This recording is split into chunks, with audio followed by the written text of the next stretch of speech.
think the BBC's in dire, dire trouble. We say a very good morning to Talk's international editor, Isabel Oakeshott. How are you? Good morning. Well, I'm still getting used to seeing you at this time in the morning. Well, there's an answer to that, but I'm not doing it on national radio. The BBC, many people are saying to me this morning, you're gloating, Kyle. No, I'm not gloating. I grew up believing in the BBC, watching the BBC, adhering to the BBC.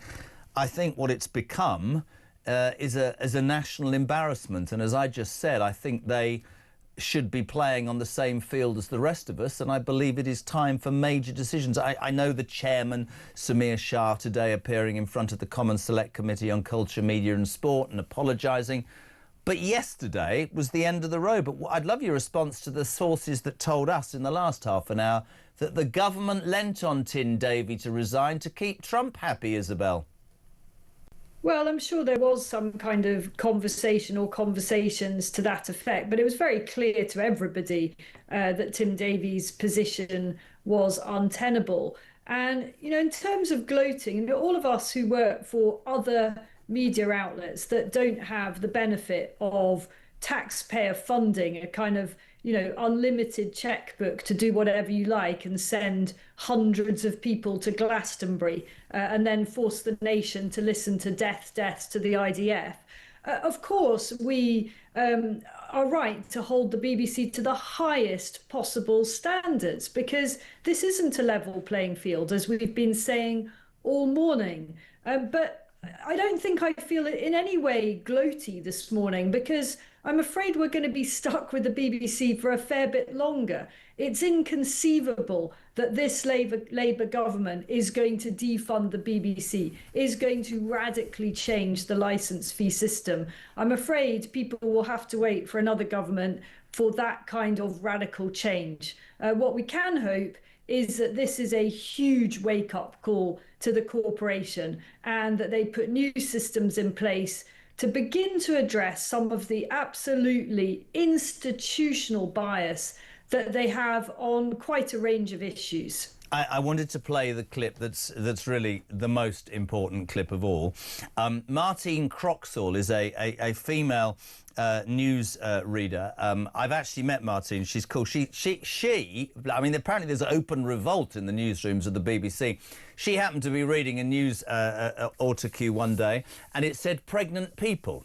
Everybody needs to see this. She dared to change it to pregnant women and got censured by the BBC. Have a watch, people, have a listen. London School of Hygiene and Tropical Medicine has released research which says that nearly 600 heat-related deaths are expected in the UK.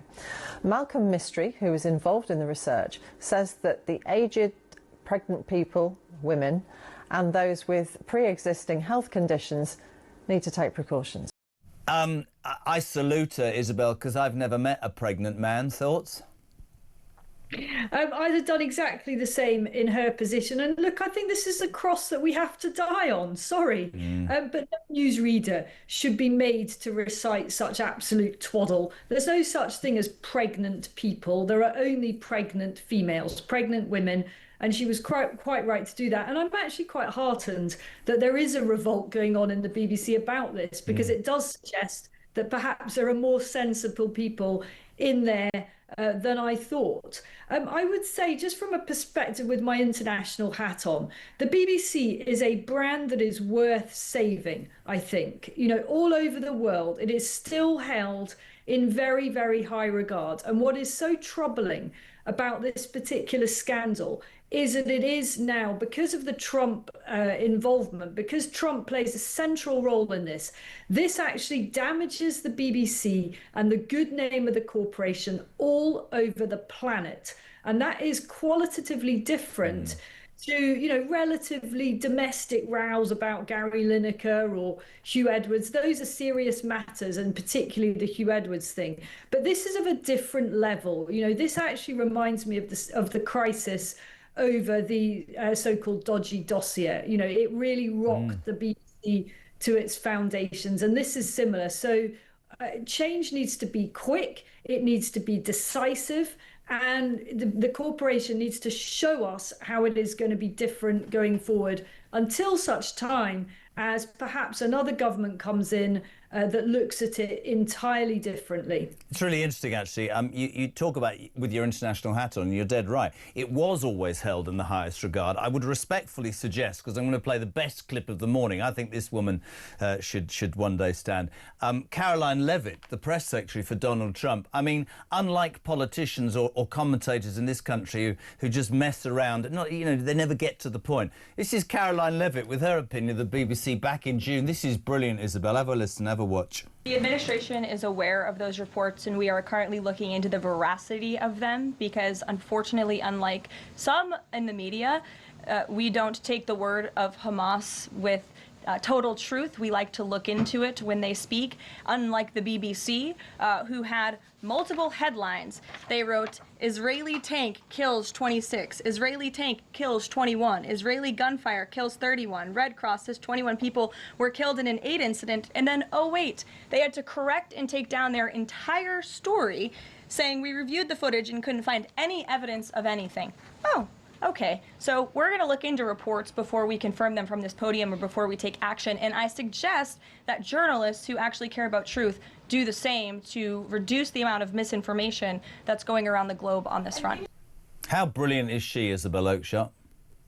Well, she's absolutely brilliant, but she touches on something that's been sort of bothering me for a while. I think this bias that we only look at in terms of English language output is actually a lot more serious than perhaps you and I realise. I was contacted by an Israeli journalist quite recently who often contributes to BBC in Arabic, and he said that the bias on the Arabic channels is so much more than anyone realizes in the UK. And why? Well, because most of us don't speak Arabic. But I think there's a whole other scandal there potentially about what the Arab world is hearing from the BBC and whether that is balanced reporting. And I fear that it very much is not. It's really interesting. Andy in Preston says this BBC episode is the perfect opportunity to have a wholesale audit of their channels and output. I'd start by closing BBC Verify, looking at BBC Arabic, BBC Asian Network, BBC Local and National Radio. He agrees with you that this is a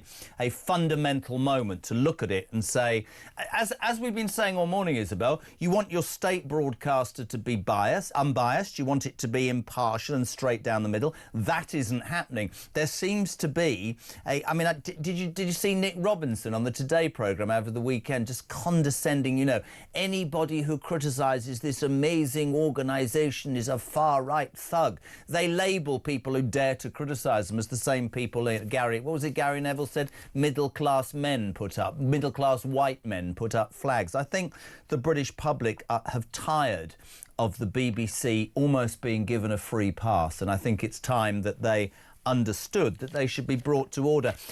Other stuff in the news, though, I can't wait to throw this at you. I don't want you to fall off your chair. Shocked. Breaking news story this morning that the Labour Party's idea, well, they've got a great idea to deal with tax-funded immigrant hotels, OK? They're going to, Isabel Oakeshott, take a breath. Asylum seekers are going to be given £100 a week to leave under plans by ministers. Apparently they're going to be given 100 quid and told, why don't you go and live with a family member or a friend? To which I would respectfully say, if you've got a family member or a friend, why the hell didn't you go there in the first instance? And why are we not just spending that money on deporting these people or not letting them set foot into our country because they are here illegally? This is totally the wrong answer to this ongoing catastrophe. The problem isn't how do we accommodate these people once they get to the UK. The problem is let's stop them getting here in the first place. Stop answering the wrong questions. Deal with the issue. You know what I find ever more bewildering about this? Keir Starmer could stop the boats tomorrow if he wanted. In fact, he could stop the boats this afternoon if he wanted. I don't care for all this, it's all impossible, it's all too difficult. Let him just do it and let's see if the sky falls in. Guess what? The sky would not fall in. We don't overnight turn into Russia or North Korea or Yemen. We're still the United Kingdom with respect for human rights. The whole situation isn't just going to blow up because we stopped some boats. It's time to fall out with the French, frankly. Yes. They are selectively taking the mickey. Let's bring this to a head. Let's fall out with the French. Other news, and again, shocking, please don't fall off your chair. A Palestine Action protester who decided to approach the bosses of HM Wandsworth, Her Majesty's Prison Wandsworth, or His Majesty's Prison Wandsworth, on Friday and say, would it be all right if I went to my brother's wedding on Saturday? He went, yeah, we'll let you out at 10. Can you come back at 5? He went, yeah, absolutely fine. He hasn't returned in a shocking story. That's 3 high-profile mistaken prison releases in the past 2 weeks. There's much that I used to be proud about this country. There's a lot now that embarrasses me. I mean, if you get nicked and you go to court, try and get sent to Wandsworth Prison, because they might as well have their bloody front gates open, shouldn't they? I mean, there's a great cartoon in one of the papers over the weekend of a judge sentencing a defendant, and the speech bubble was, you know, neither of us know how long you'll be in prison for. You know, it could be any time, couldn't it? You know, maybe you'll be let out tomorrow, maybe it will be in a month's time. What an absolute joke. I just wanted to finish, as I have done with everybody this morning, and I know you're abroad, but I know, like me, you're a patriot. I was speaking to Denny, our boss, yesterday, and he was saying that he'd popped down into his village to the Remembrance Sunday service, and he couldn't believe the numbers of people, the increase in the last couple of years. And my young son Oliver carried the flag. He's in the Cubs, you know, the small Cubs, the Squirrels, and there were hundreds yesterday, Isabel. And I just wanted to say this to people, because, you know, there's so much about this country that we moan about, and one of the things that really infuriates me is that we seem to have a generation now that don't look back and say thank you. Did you see that veteran Alec Penstone on GMB the other day about the Remembrance Day? I want to play this because I think this is so upsetting. Have a listen, have a watch, guys. My message is, I can see in my mind's eye there was rows and rows of white stones of all the hundreds of my friends and everybody else that gave their lives for what? The country of today. No, I'm sorry. The sacrifice wasn't worth the result that it is now. Breaks my heart, that. Isabel, Armistice Day tomorrow, the 11th of November, the day my mother was born. Should not our country spend less time defending perpetrators of crime and justifying its existence, and actually stand up for the very people who put us where we are, like Alex Penstone? You know what, I really feel sick watching that. You know, I've watched it twice. When you just played it again there, it literally made the hairs on the back of my neck go up. It's just, there's something so profoundly distressing about a 100-year-old man who gave the greatest he could to our country and watched friends and comrades die. And he now says, for what? No wonder he says that. We are being invaded. I don't use that word lightly. I'm not saying the people who are coming across the channel have ill intent, but the reality is we are allowing an awful lot of people to come into our country who do not share our values. That is what I think he was talking about. There may well be other things, but I think that's what he was talking about. To the detriment as well, and I think, just to sum it up, I think that so much of the frustration now, and I use the phrase indigenous population, some people get upset. I think it is deplorable that men and women that have put their lives on the line for our country are on the streets. I think it is deplorable that people who have paid their stamp for so long are not able to see a doctor or a dentist. I think it is deplorable that older people can't afford to heat their homes. And the list goes on. And what happens is this country that was always a modicum of fairness and doing the right thing, many millions of people are now going, yeah, we've always been able to do that, but right now I can't see a doctor and I can't see a dentist, and my mum is freezing cold, and can you explain to me why we're skint and we're still giving to others and not to our own? And that is not far right. That is absolutely justifiable. Isabel Oakeshott, thank you so much. I mean that. Really lovely to have you on as ever, Talks International editor.